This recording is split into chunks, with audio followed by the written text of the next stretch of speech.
If you want to check out the entire show, hit the link at the bottom of the screen. It's available exclusively on odds.com.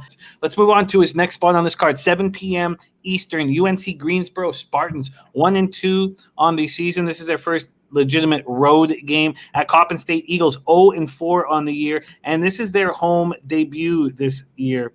Let's see what we're talking about here. This line is out at FanDuel. We have Coppin State as 16.5-point home dogs. This total is sitting at 140.5 at the Physical Education Complex in Baltimore, Maryland, aptly named. NC Greensboro opened the season with 3 games at the Yum Center in Louisville, Kentucky as part of the Wade Houston tip-off. They started with a win over Arkansas Little Rock, 77-70. Followed that up with losses to Winthrop, 75-67, and Duquesne, 81-68. They were supposed to play Louisville to close up the trip, but that game was canceled due to positive COVID cases in the Louisville program. They've been off since December 2nd because of it. They're led by senior guard Isaiah Miller, who's averaging 23 points per game. They are averaging 19 turnovers a game. Coppin State is making its season debut at home after opening its campaign by losing 4 tough road games. They started the season out with a lot of hope. They lose at Duke 81-71. They were out rebounded 50-31, but swarmed Duke into 22 turnovers. And them getting out rebounded by big numbers is a consistent thing that follows this basketball team. They followed that loss to Duke up with an 85-69 loss to George Washington, out rebounded 55-36, but forced 20 turnovers. Then they lost to Drexel 69-54 before being destroyed by Georgetown 80-48. Their shooting percentages continue to drop. They hit just 27.3% of their field goals against the Hoyas. We're out rebounded 53-29. They're shooting just 31.9% on the season. They simply can't bang the boards, which should shape up nicely for UNC Greensboro and their 7'1" center, Hayden Koval. Max, my man, this is a very interesting spot, and I look forward to you breaking it down for us. Take it away. Yeah, plain simply, Jim, both these teams are poor free throw shooting teams. I think that this is a spot where if it's close, which I don't expect it to be, that may not play a factor in the second half. The bottom line is Coppin State's shooting a ton of threes. They're only making 8 a game. Kobe Thomas is the one out of the 3 top scorers for Coppin State, other than Anthony Tark and DeJuan Clayton, that's actually hitting over 30% from the three-point line.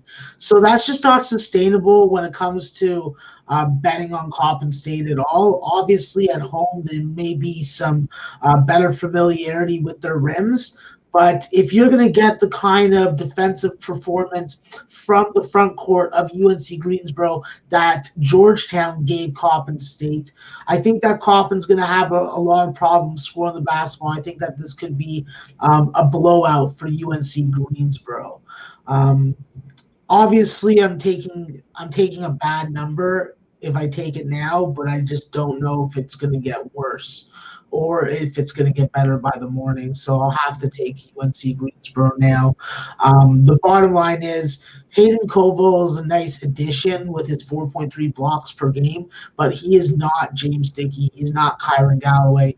And this Greensboro team just doesn't play the same kind of interior defense. The one issue on offense that I've just seen from them playing tougher competition is that Caleb Hunter and Isaiah Miller both are struggling from the three-point line. It's pretty much non-existent offense. And I think that this is a game that they have an opportunity to win by margin, and they have an opportunity to show that their defensive abilities haven't been tarnished by losing their 2 front and center front court players.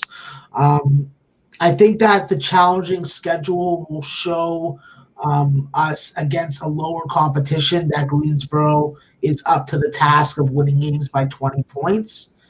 But they need to go hard in the first half. The first half is the play that I like a lot more. If I can get 9 or better, with the offensive rebounding opportunities and advantage, I think that they're going to have against Coppin without Brandon Medley-Bacon in the middle anymore. It's just a matter of limiting your turnovers. Coppin forces a lot of turnovers. They did it against Duke. They did it against Drexel. They force about maybe 20 turnovers, and they'll pick your pockets. So you have to be strong with the ball, run good offense, have good ball movement, and then go on from there. But it's a real ugly spot, and that's what really attracts me to it. But first half -9 is the play that I like the most. I like the over, but I'm not going to bet it now. I'll probably wait till the morning and look at the numbers, see how it adjusts. Because if it goes up, let's say up to like maybe 144, 145, I probably will come back on the under.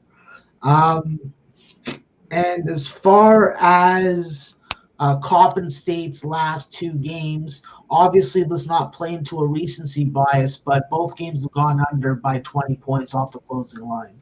So something to keep in mind. I love it. We are in business.